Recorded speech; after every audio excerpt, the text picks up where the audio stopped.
Animal. രചന സൂര്യകാന്തി. അവതരണം Shahul Malayil. Editing Faisal C M Noonjeri. പാറുവിന്റെ പൊട്ടിയ ചുണ്ണിലും കവിളിലെല്ലാം മരുന്ന് വെച്ച് കൊടുക്കുകയാണ് അന്നേരം കാർത്തു. ദ്രോഹി, അവനൊക്കെ കണ്ണി ചോരയുണ്ടോ?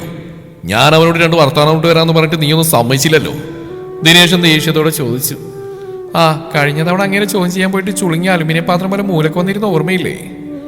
കാർന്നൊരു പറ്റുവാണെങ്കിൽ തരം കിട്ടുമ്പോൾ ആ ഉദയനിട്ട് 2 പൊട്ടിക്ക്. നീ അങ്ങേരിങ്ങനെ പ്രോത്സാഹിപ്പിക്കില്ല പെണ്ണെ, അല്ലെങ്കിൽ അങ്ങേർക്ക് അരബുദ്ധി ഒന്നര ചിന്തയാ. പക്രു കാർത്തുവിനെ നോക്കിയെന്ന് കണ്ണുരുട്ടി. അതിപ്പോ അവള് പറഞ്ഞാലും ഇല്ലെങ്കിലും ശരി, ഉദയനുള്ളത് ഞാൻ കൊടുക്കും. ദിനേശൻ ആലോചനയോടെ പറഞ്ഞു. നിങ്ങളൊന്നും കൊടുക്കേണ്ട കാര്യമില്ല, ആ SAM അങ്ങനെ വേണ്ട വിധം കൈകാര്യം ചെയ്തോളൂ. പാറു പതിയെ പറഞ്ഞു. ആര്? ആ നിരഞ്ജനോ? ഈ ചേച്ചിക്ക് എന്താ? അങ്ങേരല്ലേ ആ ഉദയനൊന്നും ചെയ്യാതെ പറഞ്ഞിട്ട്? കാർത്തു അതിശയഭാവത്തിൽ ചോദിച്ചു. അത് അങ്ങേരെ എൻ്റെ മുമ്പിൽ താഴ്ന്നിരുന്ന മണിക്ക് അങ്ങനെ ചെയ്തു എന്നേ ഉള്ളൂ.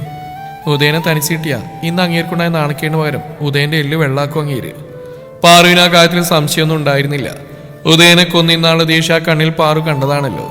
നേരിയ ഒരു കുറ്റബോധത്തിന്റെ ലാഞ്ചനയും ആ കണ്ണിൽ കണ്ടിരുന്നു പാറു. അതോളിപ്പിക്കാൻ SI സാറ് പെടുന്ന പാട്. മനുഷ്യന്മാരുടെ വികാരമെല്ലാം ഉള്ളിൽ നിന്ന് പുറത്തിയാടിയാൽ അങ്ങേരെല്ലാവരും മനുഷ്യനായി കൂട്ടുമോ എന്നൊരു പേടിയാണ് അങ്ങേർക്ക്. വല്ലാത്തൊരു ജീവിതം തന്നെ. പാറു ആലോചനയോടെ നെടുവേർപ്പെട്ടു. ഈ ചേച്ചിക്ക് വെറുതെ വരാൻ തോന്നുന്ന അയാൾ ഉദയനെ ഒത്തിട്ടതൊക്കെ ചെയ്ത് കാർത്തു സമർത്ഥിച്ചു. ഏയ്, അങ്ങനെയായിരുന്നു ഈ ഉദയന്റെ കവിളില് എന്റെ കൈ പതിഞ്ഞ അടുത്ത നിമിഷം അങ്ങേര് എന്നെ പിന്നെ ആ ലോക്കപ്പിലിട്ട് പൂട്ടിയാനേ. ഇതിപ്പോ നൈസായിട്ട് അങ്ങേര് ഉദയന്റെ കരണടിച്ചു വിളിക്കാൻ എനിക്കൊരു അവസരം തന്നല്ലേ? പാറു തന്റെ ഊഹം തുറന്നു പറഞ്ഞു. സത്യം പറയിച്ചി, നിങ്ങൾ തമ്മിൽ ലവ് അല്ലേ? പക്രു അവളെ ചുഴിഞ്ഞു നോക്കി. കാർത്തു വായ പൊളിച്ചു നിന്ന് പോയി. അല്ലാതെ ഒരാളുടെ മനസ്സിങ്ങനൊക്കെ വായിച്ചെടുക്കാൻ പറ്റുമോ? പക്രു പിന്നെയും ചോദിച്ചു. ആ അതെ, ഇവര് തമ്മിൽ മുടിഞ്ഞ പ്രേമ മൂക്കുമ്പോ അങ്ങേരെ ഇടയ്ക്ക് ചേച്ചി കഴുത്തിന് കുത്തിപ്പോക്കും, പിന്നെയും മൂക്കുമ്പോ ലോക്കപ്പി കയറ്റി കൂമിനിട്ടിടിക്കും. ഈ ചേച്ചിയും പ്രേമത്തിന്റെ കാര്യത്തിൽ ഒട്ടും മോശമില്ല. ഈ ചേച്ചിക്ക് സ്നേഹം കൂടുമ്പോ അങ്ങേരുടെ തലവഴി ചൂടുചായ കമഴ്ത്തി കൊടുക്കാറാ പതിവ്. കാർത്തു താടിയിൽ കൈ താങ്ങിക്കൊണ്ടിരുന്നു പറഞ്ഞു.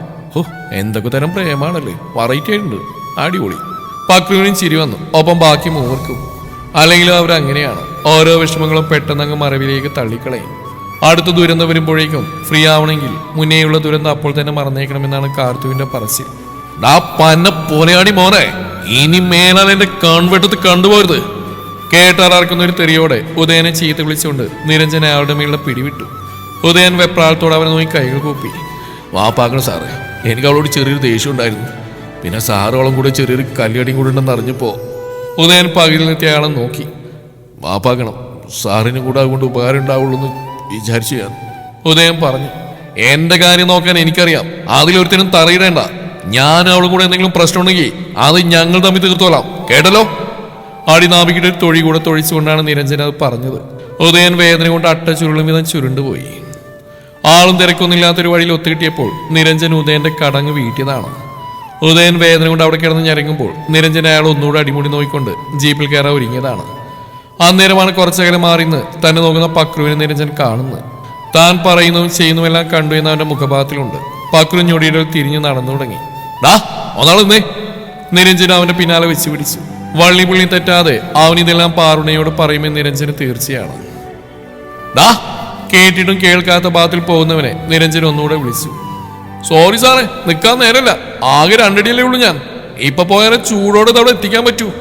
പക്രു ഉറക്കെ വിളിച്ചു പറഞ്ഞു. ഈ വറ്റകൾക്കെല്ലാം തറുതലയിൽ ആരോ കൈവശം കൊടുത്തിട്ടുണ്ട്. നിരഞ്ജൻ പിറുത്തുകൊണ്ട് പക്രുവിനൊപ്പം ഓടിയെത്തി.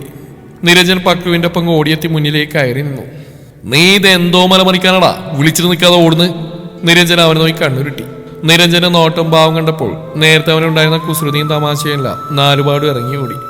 അത്തരത്തിലുള്ള നോട്ടാണ് മനുഷ്യൻ നോക്കുന്നത്. അത് സർ, പക്രുവിക്ക്. നിന്റെ ചേച്ചി നേരെ ചൊവ്വ നടന്നു തുടങ്ങിയോ? നിരഞ്ജന്റെ സ്വരം മയപ്പെട്ടു. ചേച്ചി എത്ര വൈകിലും എഴുന്നേറ്റ് നടക്കും. അതിനിപ്പോ കയ്യും കാലൊടിച്ച് മൂലയ്ക്ക് എടുത്തിയാലും എന്റെ ചേച്ചി ഉള്ള ജീവൻ വെച്ച് എഴയിലും ചെയ്യും. നിരഞ്ജന സ്വരം താഴ്ന്നപ്പോൾ പക്രുവിന്റെ സ്വരം ഉയർന്നു. നിന്റെ ചേച്ചി ആര്? ഫീനിക്സ് പക്ഷിയുടെ കുഞ്ഞമ്മയോ? നിരഞ്ജൻ ചുണ്ടുകൊട്ടി. പക്രു അവനെ കണ്ണുരിക്കാൻ നോക്കി. പോലീസായി പോയി, എനിക്കൊരു കടിയിന് വെച്ച് കൊടുക്കാതിന് കാലമാടരും. പക്രു മനസ്സിൽ ചിന്തിച്ചു പോയി. എന്താണെന്ന് നിന്ന് പിറുവിറുക്കുന്നത്? ഒന്നുമില്ല. പക്രു ചുമൽ വെട്ടിച്ചു. നീ നേരത്തെ എന്തെങ്കിലും കണ്ടായിരുന്നോടാ? നിരഞ്ജന മുഖത്ത് ചെറിയ പതർച്ച. ആ, ഉദയനെ തല്ലിയതല്ലേ? ആ, അപ്പൊ കണ്ടായിരുന്നു അല്ലേ? ആ, പിന്നെ നല്ല വ്യക്തവും ശക്തമായിട്ട് കണ്ടു. എനിക്കിതിരി പൊക്കം കുറവാണെന്നേ ഉള്ളൂ, കണ്ണിനെ കൊടുക്കത്ത പവറാ. പക്രു പല്ല് മുഴുവൻ വിളിക്കാണ് ചിരിച്ചു. ആ, എന്നാലേ കണ്ടതെല്ലാം മനസ്സിൽ വെച്ചാൽ മതി. നിന്റെ ചേച്ചിയുടെ അടുത്ത് കൊണ്ടുപോയി വിളമ്പണ്ട. നിരഞ്ജനമോദി ചെറിയൊരു ആശങ്ക. അതിപ്പോ ഞാൻ പോയി പറഞ്ഞാലും പറഞ്ഞില്ലെന്നൊന്നും സാധനം അറിയാൻ പറ്റില്ലല്ലോ. പക്രു വിനീതനായി. നീ എനിക്കിട്ടുണ്ടാക്കാൻ വരല്ലേ? നിരഞ്ജൻ അവനെ കണ്ണുകൂർപ്പിച്ചെന്ന് നോക്കി. ഇതൊക്കെ ഇന്നലെ എന്റെ ചേച്ചി മുൻകൂട്ടി കണ്ടതാ, പക്രു നിസ്സാരമട്ടിൽ പറഞ്ഞു. ഇത്ര നേരം സംസാരിച്ചിൽ നിന്ന് നിരഞ്ജൻ താൻ ഉദ്ദേശിച്ച അത്ര ഭീകരനെന്നൊരു തോന്നൽ പക്രുവിന് വന്നിരുന്നു. എന്ത്? നിരഞ്ജനെ നെറ്റി ഒളിഞ്ഞു. സാറൂദനായിട്ട് പെരുമാറുന്നു. അതെങ്ങനെ അവൾക്കറിയാം? അറിയത്തില്ല, ഞങ്ങളെല്ലാം പറഞ്ഞു സാറ് ഉദയനെ കൂടി ആ ചേച്ചിയെ പെടുത്തിയെന്ന്. പക്ഷെ ചേച്ചി ഉറപ്പിച്ചു പറഞ്ഞു. എന്ത്? ഉദയൻ സാറിനെ പൊട്ടനാക്കിയതാ എന്ന്. ഉള്ളതാണ് സാറേ. അങ്ങനെ സാറ് പൊട്ടനാക്കിയോ? പക്രുവിന്റെ മുഖത്ത് അത്രയും നിഷ്കളങ്ക ഭാവം. ഡാടാ നിർത്തിക്കോ നീ. നിരഞ്ജന അവന്റെ ചെവി പിടിച്ചങ്ങ് തിരിച്ചു. യോ! പക്രു കരഞ്ഞുപോയി. ആള് ഇത്തിരിയേ ഉള്ളൂവെങ്കിലും നിന്റെ നാക്കിന് നല്ല നീളമുണ്ടല്ലോടാ. നിരഞ്ജന ആ ചെവി പിടിച്ച് തിരിച്ചതങ്ങ് വിട്ടു. പക്രു സ്വന്തം ചെവിയും തപ്പി നോക്കി. അവിടെ തന്നെ ഉണ്ട്. ഭാഗ്യം, കാരനത് പറിച്ചെടുത്തു എന്ന് വിചാരിച്ചു. പക്രു ഉള്ളിൽ പിറുവിറുത്തു. ഞാൻ ഇതും ചേർത്ത് പറഞ്ഞു കൊടുക്കും, നോയിക്കോ. പക്രു നിരഞ്ജന നോക്കി ചുണ്ടുറപ്പിച്ചു. ഓവോ, എങ്കിലും നീ ഇതും കൂടെ പറഞ്ഞു കൊടുത്തേക്ക്. നിരഞ്ജൻ പക്രുവിനെതിരെയുള്ള മതിലിന്റെ പൊക്കത്തിലേക്ക് കയറ്റിയിരുത്തി. അയ്യോ താഴെ സാറേ! അവൻ ആ മതിലിൽ പേടിയോടെ അള്ളിപ്പിടിച്ചു പോയി. നിരഞ്ജൻ അപ്പോഴേക്കും തിരിഞ്ഞടന്ന് ജീപ്പിലേക്ക് കയറിയിരുന്നു. എന്നെ താഴെ ഇറക്കിത്താ സാറേ, സത്യമായിട്ട് ഞാൻ പറയില്ല. പക്രു അവന് ദയനീയമായി നോക്കി. ആരെങ്കിലും ഇതുവഴി വരും, അതുവരെ മോ പറയണോ വേണ്ടോന്ന് വിശദമായിട്ടൊന്ന് ആലോചിച്ചോ. നിരഞ്ജൻ ഒന്നുകൂടെ അവനെ ഇരുത്തി നോക്കിയിട്ട് വണ്ടി മുന്നോട്ടെടുത്തു. കാലമാണ്. പക്രുള്ളിൽ പിന്നെയും പെരുവിർത്തു.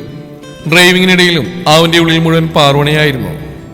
ഇത്രയൊക്കെ ദ്രോഹിച്ചിട്ടും ഇത്രയൊക്കെ ശത്രുസ്ഥാനത്ത് നിർത്തിയിട്ടും താൻ ഉദയന്റെ കൂടെ കൂടിയിട്ടില്ലെന്ന് അവളെങ്ങനെ ഊഹിച്ചെടുത്തു. അവള് തന്നെ കാര്യമായി പഠിച്ചിട്ടുണ്ട്, കാര്യമായി അളന്നിട്ടുണ്ട്. ചെറുതല്ലാത്തൊരു അതിശയം തോന്നി നിരഞ്ജന അത് ഓർക്കെ. കാരണം നാളിതുവരെ നിരഞ്ജനെ ആരും അങ്ങനെ തിരിച്ചറിഞ്ഞിട്ടില്ലല്ലോ.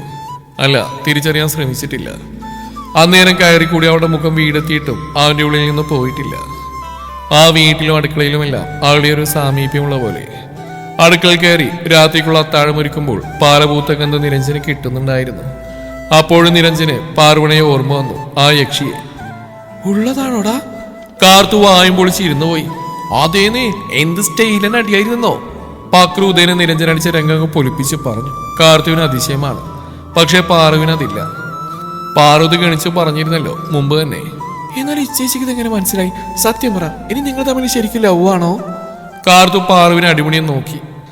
അതെ അതെ, അങ്ങനെ വളച്ച് കുപ്പിയിലാക്കാനുള്ള വഴികൾ തേടിക്കൊണ്ടിരിക്കുകയും ഞാൻ. ഇച്ചേച്ചിക്ക് എന്തിനാ കാട്ടുപോത്തിനെ? അടുത്ത പെരുന്നാളിന് വെട്ടാനോ? കാർത്തു കണ്ണൂർപ്പിച്ചു. ഏയ് അല്ല, ഇയാളെ കൊണ്ട് എന്റെ മുൻ ഭർത്താവിനിട്ട് 2 പൊട്ടിക്കാനായിരുന്നു. അങ്ങേട്ട് അത്ര കൈക്കരുത്തുള്ള ആണുങ്ങൾ ഈ പഞ്ചായത്തിന് കിട്ടില്ല, അതുകൊണ്ടാ. പാർവണ തമാശ മട്ടിൽ പറഞ്ഞുകൊണ്ട് അന്നത്തെ വരവും കണക്കുകളും കൂട്ടിയ ബുക്ക് ആ മേശവലിപ്പിലേക്ക് വെച്ചുകൊണ്ട് പതിയെ എഴുന്നേറ്റു. വന്ന് കിടക്കാൻ നോക്കി രണ്ടും. അങ്ങേര് എന്നോട് ഇഷ്ടം കൊണ്ട് നല്ല ഇതിനിട്ട് പൊട്ടിച്ച് അങ്ങനെ അയാൾ പറഞ്ഞു പറ്റിച്ചേനാ. പാർവണ അത്രയും പറഞ്ഞുകൊണ്ട് അകത്തേക്ക് നടന്നു. വാടാ, നമുക്കും പോയി കിടക്കാം. 3-4 മണിക്കൂർ ആ മതിലിന്റെ പൊക്കത്ത് ഇരുന്നല്ലേ, ക്ഷീണം കാണും. കാർത്തു പക്രുവിനെ എടുത്തുകൊണ്ട് അകത്തേക്ക് നടന്നു. പാർവണ അന്നേരം വെറുതെ ആ കണ്ണാടിയുടെ മുന്നിലേക്ക് നിന്നു. സ്വന്തം പ്രതിബിംബത്തിലേക്ക് വെറുതെ നോക്കി. അഴിഞ്ഞുലഞ്ഞ മുടി അവൾ പതിയെ കെട്ടിവെച്ചു. നെറ്റിയിലെ പൊട്ട ആ കണ്ണാടിയിലേക്ക് ഒട്ടിച്ചു വെച്ചു. ഇനിയിപ്പോ എന്നുള്ള സ്നേഹം കൊണ്ട് തന്നെയാണോ പോലീസുകാരാ നിങ്ങൾ ഉദയനെ തല്ലിയത്? പാർവണ കണ്ണാടിയിലേക്ക് നോക്കി നിരഞ്ജനോടെന്ന പോലെ ചോദിച്ചു. എന്തേ മോനെ ഉറങ്ങാൻ നടക്കുന്നേ? രാത്രി മുറ്റത്തൂടെ വെറുതെ അങ്ങോട്ടും ഇങ്ങോട്ടും നടക്കുന്ന നിരഞ്ജനെ നോക്കി ജാനകിയമ്മ ചോദിച്ചു. ഒന്നുമില്ല. നിരഞ്ജൻ ഒറ്റവാക്കിൽ ഉത്തരമൊതുക്കി. കൊതുക് ശല്യം കൊണ്ടാണോ മോനെ ഒരിത്തിരി കുന്തിരിക്കാൻ പോവാച്ചാൽ അത് പൊക്കോളൂ, ജാനകിയമ്മ പറഞ്ഞു. അവനൊന്ന് കനത്തിൽ മൂളി. അതോടെ ജാനകിയമ്മ അകത്തേക്ക് കയറിപ്പോയി. അവരോട് നിരഞ്ജൻ എങ്ങനെ പറയും? കൊതുകല്ല, പകരം ഒരു കള്ളിയും കാട്ടി നീലയാണ് ഉറക്കം കെടുത്തുന്നതെന്ന്. ആ യക്ഷി അങ്ങനെ കുന്തിരിക്കാൻ പോച്ചാലൊന്നും മനസ്സിൽ നിന്നും പോവില്ല എന്ന്. ആ കുട്ടി എന്താ മോനിപ്പോ വരാത്തെ? അതിന് കുഴപ്പമൊന്നുമില്ലല്ലോ, ജാനകിയമ്മ ചോദിക്കവേ സിംഗിൾ അവസാനം ഉണ്ടായിരുന്ന പാത്രവും കഴുകിയെടുത്തുകൊണ്ട് നിരഞ്ജൻ പതിയെ തിരിഞ്ഞു നോക്കി. ഏത് കുട്ടി? നിരഞ്ജൻ നെറ്റി വിളിച്ചുകൊണ്ട് ചോദിച്ചു. പാറുമോള്. ആ കുട്ടി ഒരു വാക്കുപോലും പറയാ ജോലി നിർത്തി പോയി എന്ന് പറഞ്ഞപ്പോ എന്തോ മനസ്സിനൊരു വീർപ്പുമുട്ടല്, ജാനകിയമ്മ അസ്വസ്ഥതയോടെ പറഞ്ഞു. നിരഞ്ജൻ പക്ഷേ ജാനകിയമ്മ പറയുന്നതിന് മറുപടിയൊന്നും പറഞ്ഞില്ല. മോനോട് എന്ത് പറഞ്ഞിട്ടാ ആ കുട്ടി ജോലി നിർത്തിപ്പോയത്? ജാനകിയമ്മ പിന്നെയും ചോദിച്ചു. ആവോ, എനിക്കറിയില്ല. ഇനിയും കൂടി ഇല്ലാന്ന് പറഞ്ഞു. ഞാൻ ഓക്കെ എന്നും പറഞ്ഞു. എന്താ കാര്യം കാണുന്നതെന്ന് അന്വേഷിക്കാൻ ഞാനും പോയില്ല. നിരഞ്ജന്റെ സ്വരത്തിൽ എന്തോ ദേഷ്യം കാണുന്ന പോലെ തോന്നി അവർക്ക്. അമ്മ ചോദിച്ചെന്നേ ഉള്ളൂ, എന്നെ വലിയ കാര്യമായിരുന്നേ. എന്നോട് അങ്ങനെ പറയാതെ ഒറ്റ ദിവസം കൊണ്ട് ജോലി നിർത്തിപ്പോയപ്പോ എന്തോ മനസ്സിനൊരു വീർപ്പുമുട്ടൽ പോലെ. അങ്ങനെ വീർപ്പ് മുട്ടിച്ചാവും കിടക്കാൻ മാത്രം നിങ്ങളുടെ ആരാധനയോള് ഞൊടിയിലാണ് നിരഞ്ജന്റെ സ്വഭാവം മാറിയത്. അതുവരെ ശാന്തനായി നിന്നിരുന്ന നിരഞ്ജന്റെ പെട്ടെന്നുള്ള ഭാവമാറ്റത്തിൽ ജാനകിയമ്മയൊന്ന് വിരണ്ടുപോയി. എന്താ മോനെ പെട്ടെന്ന് മുഖം മാറിയത്? അമ്മ അങ്ങനെ ഉദ്ദേശിച്ചിട്ടൊന്നും ചോദിച്ചല്ല. ആ കുട്ടി നല്ലൊരു മോളായിരുന്നു. അപ്പൊ പെട്ടെന്ന് എന്തെങ്കിലും വയ്യായികയോ മറ്റോ ഉണ്ടായിട്ടാണ് ഇപ്പൊ വരാത്തെന്ന് വിചാരിച്ച് ചോദിച്ചതാ. ജാനകിയമ്മ തന്റെ ഭാഗം വിശദീകരിച്ചു. കനത്തിലൊന്ന് മൂളിക്കൊണ്ട് നിരഞ്ജന അകത്തേക്ക് കടന്നു. തന്റെ മുറിയിൽ കയറി വാതിലടച്ചിരിക്കുമ്പോൾ നിരഞ്ജന മനസ്സിൽ പാറു തന്നെയായിരുന്നു. കഴിഞ്ഞ വട്ടം അങ്ങനെ ഭൂമി കലങ്ങുന്ന പ്രശ്നങ്ങൾ ഉണ്ടായിട്ടെല്ലാം തിരിച്ചു വന്നവളാണ്. ഇപ്രാവശ്യം എന്തു പറ്റിയെന്ന് അവന് ആലോചിക്കാതിരുന്നില്ല. അവള് പോയതിനു ശേഷം 1-2 പേരുകൂടി വന്നെങ്കിലും ഒന്നും മനസ്സിന് പിടിക്കാതെ നിരഞ്ജൻ തന്നെയാണ് പറഞ്ഞു വിട്ടത്. ഇപ്പോൾ സ്റ്റേഷനിലേക്ക് ചായ കൊണ്ടുവരുന്ന മറ്റും കാർത്തുവാണ്, അല്ലെങ്കിൽ പക്കു. അവൾ ആ വഴിക്ക് കാണാറില്ല. ചുരുക്കി പറഞ്ഞാൽ അവളുടെ നിഴൽവട്ടം കണ്ടിട്ട് തന്നെ മാസം ഒന്നായി. അല്ലെങ്കിൽ തന്നെ താൻ എന്തിനാണ് അവളെ പറ്റി ഇങ്ങനെ ചിന്തിച്ചു കൂട്ടുന്നതെന്ന് നിരഞ്ജൻ ആലോചിച്ചു. എവിടെയെങ്കിലും പോയി തുളയട്ടെ പുല്ല്. അവനുള്ളിൽ പിറുവിറുക്കുകയും ചെയ്തു. ജിതിനെ തന്നെ ഇപ്പൊ ആ വഴിക്കൊന്നും കാണാറില്ലല്ലോ. അമ്പലനടയിൽ നിന്നും മനമുരുകി പ്രാർത്ഥിച്ച് തിരിഞ്ഞടക്കാൻ ഒരുങ്ങുമ്പോഴാണ് സ്കൂളിൽ പഠിപ്പിച്ച മാഷിനെ ജിതിൻ കാണുന്നത്. മാഷിന്റെ നോട്ടം ആദ്യം ചെന്നുടക്കിയത് ജിതിന്റെ ചുവന്നു കളങ്ങിയ കണ്ണുകളിലേക്ക് തന്നെയായിരുന്നു. ജിതിന്റെ മട്ടും ഭാവം കണ്ടപ്പോൾ അവൻ ആ അമ്പലനടയിൽ നിന്ന് കരയുകയായിരുന്നു എന്ന് തോന്നി മാഷിന്. എന്തു പറ്റിയടോ, മുഖെല്ലാം വല്ലാണ്ടിരിക്കുന്നു? അയാൾ ആകുലതയോടെ ചോദിച്ചു. ഏയ് ഒന്നുമില്ല മാഷേ, ഞാൻ വെറുതെ. ജിതിൻ വാക്കുകൾക്ക് വേണ്ടി പരതി. എന്നാ മാഷിന്റെ വിശേഷം? ജിതിൻ പൊടുന്നതിനെ വിഷയം മാറ്റിക്കൊണ്ട് അദ്ദേഹത്തെ നോക്കി ചോദിച്ചു. ഒന്നും പറയണ്ടടോ, സ്ഥിരം സ്കൂളിലേക്ക് പോയിരുന്ന അന്നൊന്നും വലിയ പ്രശ്നമൊന്നും ഉണ്ടായിരുന്നില്ല. ഇപ്പോൾ റിട്ടയർഡായിട്ട് വീട്ടിലിരിക്കുമ്പോഴാണ് ശരീര അസ്വസ്ഥതകൾ കാട്ടിത്തുടങ്ങുന്നത്. ഷുഗറും പ്രഷറും കൊളസ്ട്രോളും അല്ലാണ്ട് ഒരു പൊടിക്ക്. മാഷി കണ്ണടച്ചിരിച്ചു. ശ്രദ്ധിച്ചോണേ മാഷേ, വ്യായാമം മുടക്കണ്ട. ജിതിൻ പഴയ ശിഷ്യന്റെ ഭവ്യതയോടെ പറഞ്ഞു. നോക്കടാ. അദ്ദേഹം പതിയെ ചിരിച്ചു. മാഷിന്റെ ഇളയമോളുടെ കാര്യം ഒന്നും പറഞ്ഞിരുന്നില്ലേ? എന്നിട്ട് ആൾ ഇൻട്രൻസിന് ജോയിൻ ചെയ്തോ? ഓൺലൈനായിട്ട് ഒരു കോഴ്സ് ചെയ്യുന്നുണ്ട്, അല്ലാതെ ക്ലാസ്സിലൊന്നും പോകുന്നില്ല. ഹോസ്റ്റലിലെല്ലാം നിർത്തി പഠിപ്പിക്കണം നമ്മളെ കൊണ്ട് ഇപ്പൊ കൂട്ടിയാൽ കൂടില്ല. അതേ ഒരു നെടുവീർപ്പോടെ പറഞ്ഞു. അതെന്താ മാഷ അങ്ങനെയൊരു സംസാരം? അത് ഞാൻ പറഞ്ഞല്ലേ, കൊച്ചിനെ പഠിപ്പിക്കാൻ എന്ത് സഹായം വേണമെങ്കിലും ഞാൻ ചെയ്തുതരാന്ന്. ഏയ് അതൊന്നും വേണ്ടടൂ, അദ്ദേഹം വേഗത്തിൽ പറഞ്ഞു. അതെന്താ, മാഷ് എന്നെ പഠിപ്പിക്കുന്ന കാലത്തൊക്കെ പറഞ്ഞിട്ടില്ലേ മാഷിന് സ്വന്തം മോനെ പോലെയാണ് ഞാനെന്ന്? ഇപ്പൊ എന്റെ അനിയത്തിക്ക് വേണ്ടി ഒരു കാര്യം ചെയ്യണം തോന്നിയപ്പോ മാഷിനെ തടയുവാണോ? ജിതിൻ അല്പം ഗൗരവത്തോടെ ചോദിച്ചു. ആ അധ്യാപകൻ നിറഞ്ഞ മിഴികളോട് ജിതിനെ നോക്കി. ഇങ്ങനെയുള്ള ശിഷ്യന്മാരാണ് ഒരു ഗുരുവിന്റെ ഏറ്റവും വലിയ മുതൽക്കൂട്ട്. അദ്ദേഹം നിറഞ്ഞ ഹൃദയത്തോടെ ഓർത്തു. ജിതിനെ അത് വേണ്ട മോനെ, നിന്റെ കയ്യിൽ നിന്ന് ഒരുപാട് ഇപ്പൊ തന്നെ മേടിച്ചു കൂട്ടി. അതെല്ലാം എപ്പോ തന്നു തീർക്കുന്ന ആലോചിക്കുമ്പോൾ ഇപ്പോഴും എനിക്കൊരു ആശങ്കയാ. അദ്ദേഹം വല്ലായ്മയോടെ പറഞ്ഞു. അതെല്ലാം ഞാൻ തന്നു തീർക്കണമെന്ന് പറഞ്ഞിട്ടില്ലല്ലോ. മാഷ് എനിക്ക് പഠിപ്പിച്ചെന്ന അക്ഷരങ്ങളെക്കാളും എനിക്ക് ഉപദേശിച്ചെന്ന ആദർശങ്ങളെക്കാളൊന്നും വലുതല്ല ഞാൻ തരുന്ന ഒരു സഹായവും. ജിതിൻ വേഗം പോക്കറ്റിൽ കൈയിട്ട് മാഷിന്റെ കയ്യിലേക്ക് കുറച്ച് നോട്ടുകെട്ടുകൾ ചുരുട്ടി വെച്ചു കൊടുത്തു. ഞായറാഴ്ച ഞാൻ വീട്ടിലേക്ക് വരാം. കുഞ്ഞിനോട് പോയി പറഞ്ഞേക്കണം ഇഷ്ടമുള്ള പോലെ പഠിച്ചോളാൻ. ഹോസ്റ്റലിലെ ഫീസും കാര്യങ്ങളൊക്കെ ഞാൻ നോക്കിക്കോളാം. ജിതിൻ പറഞ്ഞിരുത്തവേ മാഷ് അവന്റെ നെറുകയിൽ കൈ ചേർത്ത് വെച്ചു. നിന്നെ പോലൊരു മകൻ ആ അമ്മയുടെ ഭാഗ്യ. അയാൾ കരഞ്ഞുകൊണ്ട് ചിരിച്ചു. ജിതിൻ നേരത്തെ ഒരു പുഞ്ചിരി അദ്ദേഹത്തിന് മറുപടി നൽകിക്കൊണ്ട് യാത്ര പറഞ്ഞ് അമ്പലത്തിന് വെളിയിലേക്ക് ഇറങ്ങി. ഇങ്ങനെ ഒരു സാധു മനുഷ്യനെ എങ്ങനെയാ ആ പെൺകുട്ടിക്ക് ഉപേക്ഷിച്ചു പോകാൻ കഴിഞ്ഞത്? നടന്നായിരുന്ന ജിതിനെ നോക്കി ആ മാഷ് ഉള്ളിൽ പറഞ്ഞു. ജിതിനേട്ടാ, നാളെ ക്ലബിന്റെ ഉദ്ഘാടനമാണേ. ആൾത്തറയിൽ നിന്ന് ഒരു പണിയില്ലാതെ അമ്പലത്തിൽ വരുന്ന തരണീമണികളെ കമന്റടിച്ചിരിക്കുന്ന കൂട്ടത്തിൽ നിന്നൊരുത്തൻ ജിതിനെ കണ്ടപ്പോൾ ഉറക്കെ വിളിച്ചു പറഞ്ഞു. അതിന് ജിതിൻ തന്റെ ബുള്ളറ്റിലേക്ക് കയറും മുന്നേ ആ പറഞ്ഞവനെ നോക്കി ഒന്ന് കണ്ണുറുപ്പിച്ചുകൊണ്ട് ചോദിച്ചു. ക്ലബെല്ലാം ഒന്ന് പച്ച പിടിപ്പിക്കേണ്ട ജിതിനേട്ടാ. അവൻ തലറിഞ്ഞോണ്ട് പറഞ്ഞു. ഒവ്വ് ക്ലബ്ബ് പച്ച പിടിപ്പിക്കാൻ വാങ്ങി നീ നന്നായങ്ങ് പച്ച പിടിച്ചുള്ള വിഷ്ണുവേ. നേരത്തെ ഒരു ചിരിയോടെ ജിതിൻ ചോദിച്ചു. ഒന്ന് പോ ജിതിനേട്ടാ. വിഷ്ണുവും പതിയെ ചിരിച്ചു. നാളെ ചെറിയൊരു ഫണ്ട് ഞാനും തരാം. ജിതിൻ അതേ ചിരിയോടെ തന്നെ പറഞ്ഞു. ഐഷ് നിങ്ങൾ മുത്താ ജിതിനേട്ടാ. വല്ലാതെ അങ്ങ് പൊക്കി ഏറിക്കേറ്റതാടാ. ജിതിൻ പറഞ്ഞുകൊണ്ട് വണ്ടി സ്റ്റാർട്ട് ചെയ്തു. നാ അങ്ങിട്ടാ ഒളിച്ചോടി പോയ ഭാര്യയെ കുറിച്ച് വല്ല വിവരം കിട്ടിയോ? കൂട്ടിനടുത്ത് വിഷ്ണുവിനോട് ചോദിച്ചു. ഏയ് ആ പുന്നാരമോളി ഇത് അവന്റെ കൂടെയാണ് അവ ഇറങ്ങിപ്പോയത്. തങ്കുമ്പോൾ ഇങ്ങനെയൊക്കെ ഇട്ടിട്ട് പോയ അവള് ഒരു നാളും ഗുണം പിടിക്കില്ല. വിഷ്ണു ദേഷ്യത്തോടെ പറഞ്ഞു. അല്ലെങ്കിലും അന്നാട്ടില് ജിതിൻ അറിയുന്ന എല്ലാവർക്കും തെറ്റുകാരി പാർവണയാണ്. കാമം കൊണ്ട് മറ്റൊരുത്തന്റെ കൂടെ ഇറങ്ങിപ്പോയവൾ. അതാണ് പാർവണയെ കുറിച്ച് എല്ലാവരും ധരിച്ചു വെച്ചിരിക്കുന്നത്. പുറമേ നിന്ന് നോക്കുന്നവർക്ക് ജിതിൻ പാർവിനെ കൈവെള്ളിൽ കൊണ്ടിടക്കുന്ന പോലെയായിരുന്നു തോന്നിയിരുന്നത്. കഴിക്കാൻ ഭക്ഷണം, ഉടുക്കാൻ വിലപിടിപ്പുള്ള വസ്ത്രങ്ങൾ, മാസത്തിലൊരിക്കൽ രണ്ടാളും കൂടിയുള്ള യാത്രകൾ, ജിതിനെ പോലെ ശാന്തനും സൽസ്വഭാവിയുമായ ഒരു ഭർത്താവ്. ഇതൊക്കെ ഉപയോഗിച്ചു പോയ അവൾക്ക് ഭ്രാന്തല്ലാതെ മറ്റെന്താണ്? പുലരിയെ ചുവപ്പിച്ചുകൊണ്ട് സൂര്യൻ കിഴക്കുതിച്ചു വരുന്നപ്പോഴേക്കും പാറുവിന്റെ ചായക്കടയും ഉണർന്നു കഴിഞ്ഞിരുന്നു. പുറത്ത് നേർത്ത തണുപ്പുണ്ടെങ്കിലും ഹോട്ടലിന്റെ ഉള്ളിൽ ഒരു പ്രത്യേക ഊഷ്മളത നിറഞ്ഞു നിന്നിരുന്നു. അടുപ്പിന്റെ ചൂടും തിളച്ച ചായയുടെ ആവി നിറഞ്ഞ സുഗന്ധവും അടച്ചിട്ട വാതിലൂടെ ഊർന്നിറങ്ങുന്ന നേരിയ പ്രകാശവും ചേർന്ന് അവിടെ കാണാൻ തന്നെ പ്രത്യേക ചന്തമുണ്ട്. എണ്ണയിൽ മുങ്ങിപ്പൊരിയുന്ന വടയുടെ നേരിയ ശബ്ദവും ദോശക്കല്ലിൽ മാവൊഴിക്കുമ്പോഴുണ്ടാകുന്ന ശബ്ദവും ഇടയ്ക്കിടയ്ക്ക് കൂടി കലരുന്നുണ്ട്.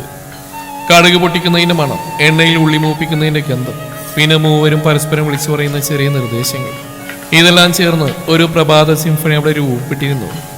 അന്തരീക്ഷത്തിൽ നിറഞ്ഞിന്ന് സുഗന്ധങ്ങളൊരു മേളമാണ്. ഏലക്കായും ചുക്കും ചേർത്ത ചായയുടെ തീക്ഷ്ണഗന്ധം, ഉള്ളിയും വെളുത്തുള്ളിയും ഇഞ്ചിയും ചേർന്ന് വഴറ്റിയ സാമ്പാറിന്റെ മനമയക്കുന്ന സുഗന്ധം, പിന്നെ പുതിയതായി ചുട്ടെടുത്ത നെയ്യപ്പത്തിന്റെ മധുരമുള്ള വാസനയും. അടുപ്പിലെ തീയുടെയും പഴകി തുടങ്ങിയ മഞ്ഞ ട്യൂബ്ലൈറ്റിന്റെയും വെളിച്ചം ചില്ലുപാത്രങ്ങളിലെ പലഹാരങ്ങളിൽ തട്ടിത്തിളങ്ങി.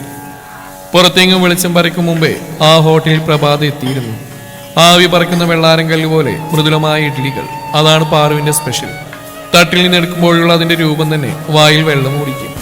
നല്ല കൊഴുത്ത തേങ്ങാ ചട്നിക്കൊപ്പം അത് കഴിക്കുമ്പോൾ മഞ്ഞിൻ തുള്ളി പോലെ ഇഡ്ഡലി വായിൽ അരിഞ്ഞു പോകും. ആ തിരക്കിലും ചിരിമായാതെ ചടുലതയോടെ അവിടെയെല്ലാം ഓടി നടക്കുന്നുണ്ട് പാറു. ഇളനീള നിറമുള്ള കോട്ടൺ സാരി ധരിച്ച് അരയിൽ തൂവാല തിരികെ തലമുടി പിന്നീട്ട് നിൽക്കുന്നവളെ കാണാൻ തന്നെ ഒരു ശീലുണ്ട്. ചേട്ടാ എന്താ വേണ്ടത് എന്ന് സ്നേഹത്തോടെ ചോദിച്ചാണ് അവൾ ആളുകളെ സ്വീകരിച്ചിരുന്നത്. അവൾ സംസാരിക്കുന്ന എല്ലാവരോടും മാന്യമായിട്ടാണ്. എന്നാൽ ആ മാന്യതയിൽ ഒരിത്തിരി തൻ്റെയുടെ ഒളിഞ്ഞിരിപ്പുണ്ട്. അടുക്കളയിൽ നിന്നും ചായ ഗ്ലാസുകളിലേക്ക് ഒഴിക്കുമ്പോൾ അവളുടെ കൈകൾക്ക് ഒരു പ്രത്യേക വേഗതയും കൃത്യതയുമുണ്ട്. തിരക്കിപ്പോൾ ഇത്തിരി കൂടുതലാണ്. തൊട്ടെതിർവശം ചെറിയൊരു കമ്പനി വരുന്നുണ്ട്.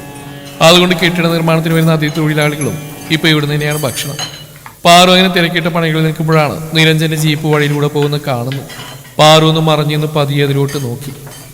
എസ് അദ്ദേഹം മസിലും പിടിച്ചിരിപ്പുണ്ടതിൽ. അവന്റെ ഈ നോട്ടം അവളിലേക്ക് വീണു. ഇരുവരുടെയും കണ്ണുകൾ ഒരു നിമിഷം തമ്മിൽ ഉടക്കി.